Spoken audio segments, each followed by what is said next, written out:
Good morning to you. Happy Monday morning.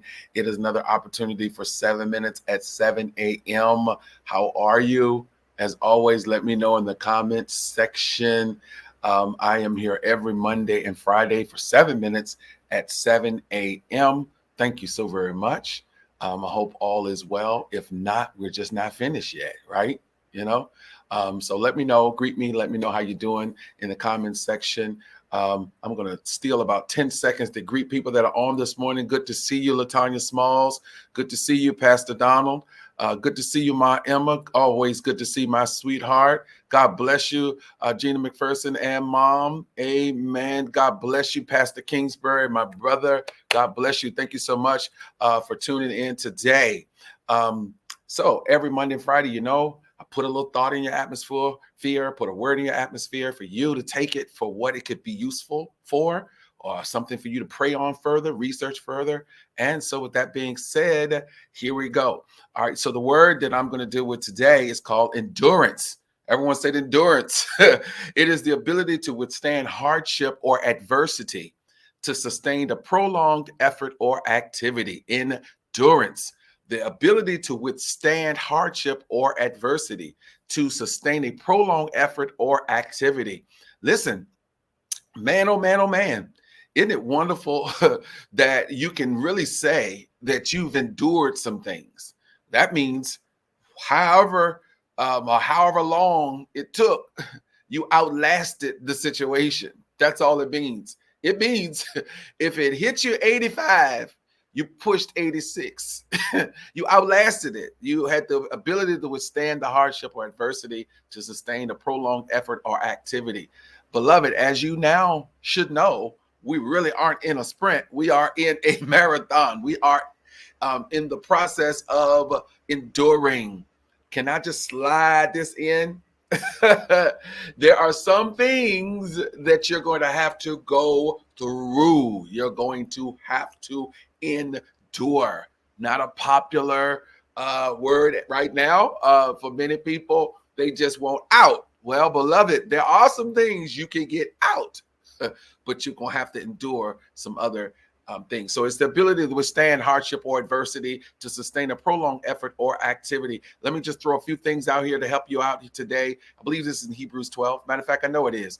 Keeping your eyes on Jesus, who's the author, the beginning, and the finisher of your faith. Because joy was awaiting him, or joy set before him, I think the King James says, he was able to endure the cross. So his eye could not be totally on the cross. If you look at that conversation, it had everything to do with, he says, listen, if it's possible, can I get out of this?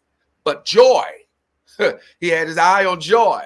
And because joy, the joy of completing the task, the joy of what the outcome would be, saving those that would believe and walk by faith, he was able to endure.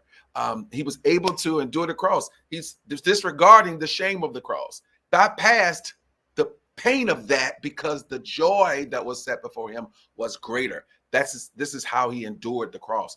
Beloved, you've got to be able to see greater even in the mess. You've got to be able to see something beyond this. Something good can come from this. You have to be able to speak to that and say something good can come from this, even if we don't know what it is, or even if it doesn't feel like there is. Let's take Jesus as our model. He said, looking unto Jesus. Matter of fact, the verse right before that, he says, lay aside the weight and the sin that holds you back, because you got a race. You've got something you've got to get to. And he gives Jesus as an example. The writer of Hebrews gives Jesus as the example to say how to endure. This really helped me. This one here, it's so big, I couldn't even get it on the screen.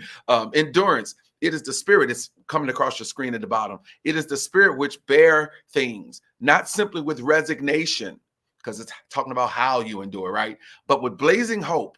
It is the quality which keeps us on our feet with our faces to the wind. Wow. It is the virtue which can transmute the hardest trial into glory, because beyond the pain, it sees the goal. Once again, beyond pain, it sees the goal. It sees something beyond this. I was sharing with some people yesterday. There is one thing to be stuck. And another thing, to be in a position where you just don't know how it's going to work out. Stuck makes us feel as though there is no movement.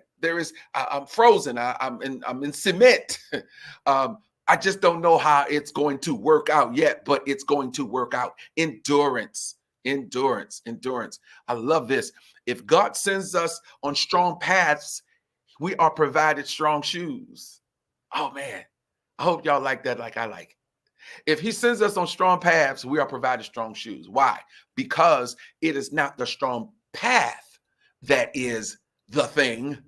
It is the journey. It is what is produced at the end of it. Oh my goodness. A lot of people, not everyone, but most people don't say, please let it rain, please let it rain, please let it rain. Just rain all the time. Nobody says that. But we need our vegetables, don't we? We need our trees, don't we? For those of you that eat certain type of food, your animals eat that stuff, right? So it's needed. But we keep our eyes on the goal. We keep our eyes on the end game. What's the focus? Not necessarily what we are experiencing as we go. My goodness, endurance. Once again, it is the ability to withstand hardship or adversity, to sustain a prolonged effort or activity. Many things that we have said we want in life requires a level of endurance. There are things you have to go through to get to where you want to go. Oftentimes, that is the problem. People are withdrawing, people are quitting, they're backing off, and then at the same time still want what they want. But beloved, my brothers, my sisters, we won't do it. We won't get there until we have to walk in the power of endurance. And here's the last thing I'm going to say. You can do it. I don't believe you can't convince me that I have more in front of me than I'm able to handle. How am I able to handle it? I'm able to handle it because God gives me the strength to handle it. But watch this. He also gives me the right people and the right spirit of collaboration to help me handle what I have to handle as I help others handle what they have to handle. If we use what God has given us and we work together, we can endure. All right. We can do it. But we've got to be able to endure. It has been my divine honor to be with you once again for these Mondays and Fridays. I'm here every Monday and Friday for 7 minutes at 7 a.m. My time is up, and I want y'all to have a wonderful, wonderful Monday.